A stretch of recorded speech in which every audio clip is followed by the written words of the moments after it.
नमस्ते प्यारे बच्चों, कैसे हैं आप सभी। आशा करती हूँ आप सभी स्वस्थ हैं, सुरक्षित हैं और साथ में खुश होकर अपनी पढ़ाई कर रहे हैं। आज के इस वीडियो में हम हल करने वाले हैं हमारा आंकलन कार्यपत्रक 3 और यहाँ पर इस कार्यपत्रक के जो प्रश्न दिए गए हैं उनके कुल अंक आपको कितने दिए गए हैं 10 अंक का ये हमारा आंकलन कार्यपत्रक है जो कि आपको 17 सितंबर को मिला है।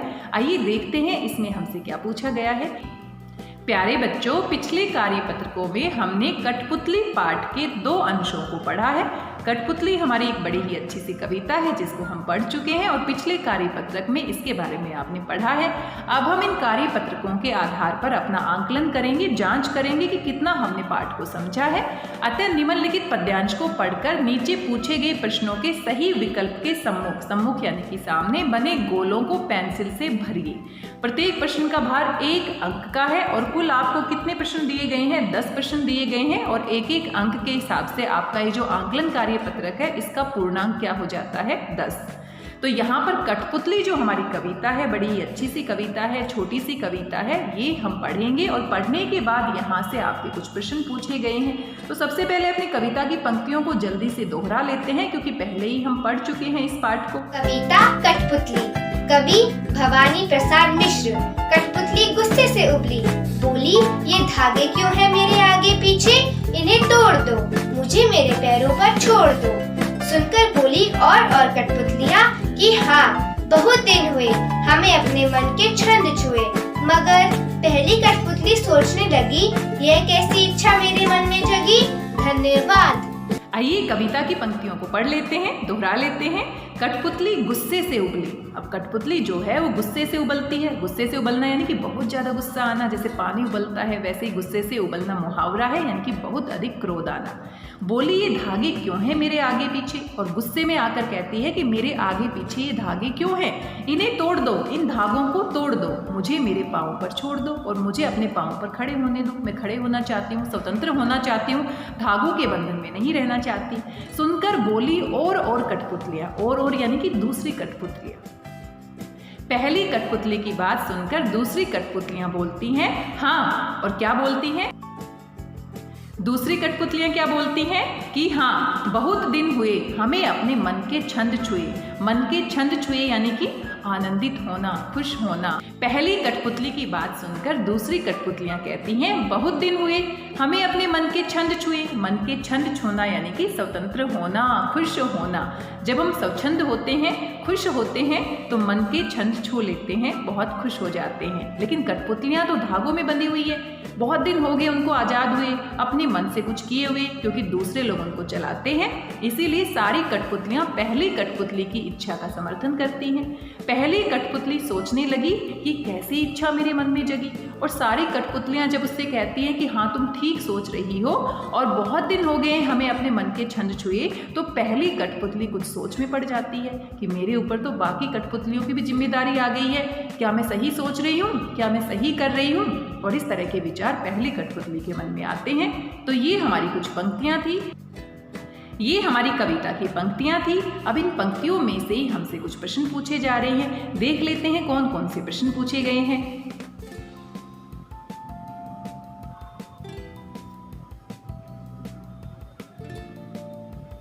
सबसे पहला प्रश्न पूछा गया है गुस्से से उबलना मुहावरा का अर्थ है। तो गुस्से से उबलना एक मुहावरा होता है और गुस्से से उबलना यानी कि बहुत अधिक क्रोधित होना। तो देखते हैं कौन सा विकल्प सही है। बहुत अधिक विनम्र होना, बिल्कुल नहीं। बहुत अधिक क्रोधित होना, ये सही लग रहा है। चलिए तीसरा विकल्प भी पढ़ लेते हैं। बहुत गर्मी का अनुभव होना, ये तो ऐसे तुक्का मार दिया है। उपरोक्त सभी, बिल्कुल नहीं। तो सबसे सही विकल्प हमारा कौन सा है? व दूसरा विकल्प सही है। गुस्से से उबलना यानी कि बहुत अधिक क्रोधित होना, बहुत अधिक गुस्से में होना। कठपुतली को गुस्सा क्यों आया? उसकी कोई सहेली नहीं थी, उसके पाँव में लोहे की बेड़ियां पड़ी हुई थी। लोहे की बेड़ियां तो बिल्कुल भी नहीं थी। वह धागों में बंधी हुई थी, वह धागों में बंधी हुई थी और इसी बात से उसको गुस्सा आया। वो कहती है ये धागे मेरे आगे पीछे क्यों हैं, इन्हें तोड़ दो, मुझे मेरे पाँव पर छोड़ दो। उसने खाना नहीं खाया था, ऐसा तो बिल्कुल भी नहीं है। तो स विकल्प हमारा क्या है? बिल्कुल सही। आइए आगे देख लेते हैं। तीसरा प्रश्न हमसे पूछा गया है पहली कठपुतली के मन में किस प्रकार की इच्छा जगी? बांधकर रखने वाले धागे टूटने चाहिए, ये बात भी सही है। वह अपने पांव पर खड़ी होनी चाहिए, ये बात भी सही है। और अ और ब दोनों, तो हम किस विकल्प के साथ जाएंगे? स विकल्प के साथ जाएंगे, क्योंकि पहली और दूसरी दोनों ही बातें क्या हैं? सही है। तो यहाँ पर सही कौन सा विकल्प है? स। अ और ब दोनों ही बातें क्या हैं? सही हैं। अगला हमारा प्रश्न है, पहली कठपुतली की बात सुनकर अन्य कठपुतलियों के मन में कौन सी इच्छा जगी? अपनी सहेलियों के साथ बाहर घूमने की इच्छा, ऐसा तो बिल्कुल नहीं है। नाचने की इच्छा, ये तो बिल्कुल ही गलत है। अपने मन के छंद छूने की इच्छा, ये बिल्कुल सही है। बाकी कठपुतलियों को पहली कठपुतली की बात अच्छी लगती है और वो कहती हैं कि तुम सही कह रही हो, क्योंकि बहुत दिन हो गए हैं हमने अपने मन के छंद छुए हैं, स्वच्छंद हुए, आज़ाद हुए और अपनी मर्जी से कुछ किए। ये सभी, ऐसा तो बिल्कुल भी नहीं है। तो स विकल्प हमारा क्या है? बिल्कुल सही है। प्रश्न संख्या 5 है, पहली कठपुतली ने ऐसा क्यों कहा कि ये कैसी इच्छा मेरे मन में जगी? अब जो सारी की सारी कठपुतलियां उनका साथ देने के लिए तैयार हो जाती हैं, तो पहली कठपुतली सोच में पड़ जाती है और वो मन ही मन सोचती है, ये कैसी इच्छा मेरे मन में जगी है।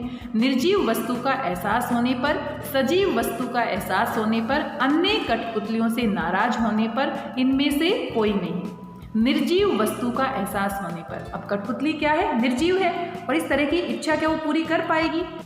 क्या कठपुतली धागों के बिना अपने अस्तित्व को संभाल पाएगी?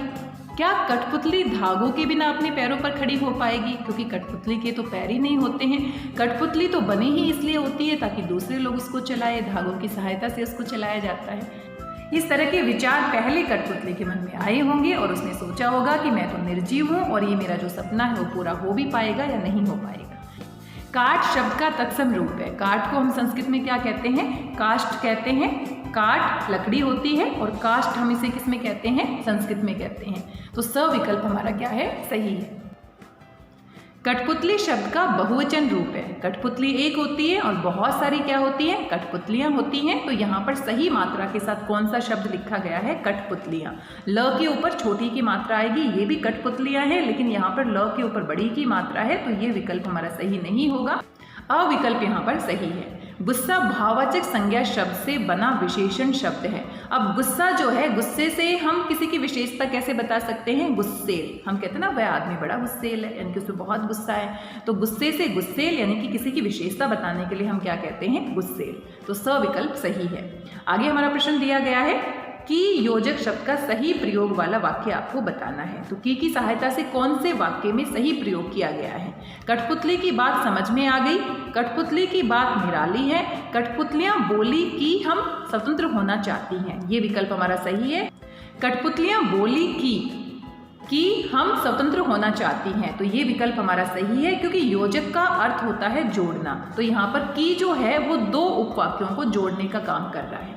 यहाँ पर जो की शब्द है और यहाँ पर जो की शब्द है वो योजक का काम नहीं कर रहा, किसी भी वाक्य या शब्द को जोड़ने का काम नहीं कर रहा। तो स विकल्प हमारा क्या है? इसमें सही है। निम्नलिखित में पैर शब्द का पर्यायवाची नहीं है। अब पैर को हम क्या कह सकते हैं? पद भी कह सकते हैं, चरण भी कह सकते हैं, पग भी कह सकते हैं, लेकिन पात नहीं कह सकते।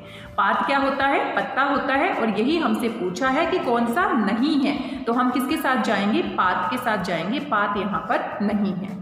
इस तरीके से इन सभी 10 प्रश्नों को आप हल कर लेंगे। बड़े ही आसान से प्रश्न थे, कोई दिक्कत आपको नहीं होनी चाहिए। तो ये हमारे कुल 10 प्रश्न थे। आशा करती हूँ सभी आपको समझ में आए होंगे। आज की इस वीडियो में बस इतना ही। मिलते हैं अगले वीडियो में कुछ और महत्वपूर्ण जानकारी के साथ। तब तक स्वस्थ रहिए, व्यस्त रहिए, मस्त रहिए, खुश होकर पढ़ते रहिए। मेरी भाषा हिंदी भाषा परिवार के साथ जुड़ने के लिए आप सभी का धन्यवाद, बहुत बहुत धन्यवाद।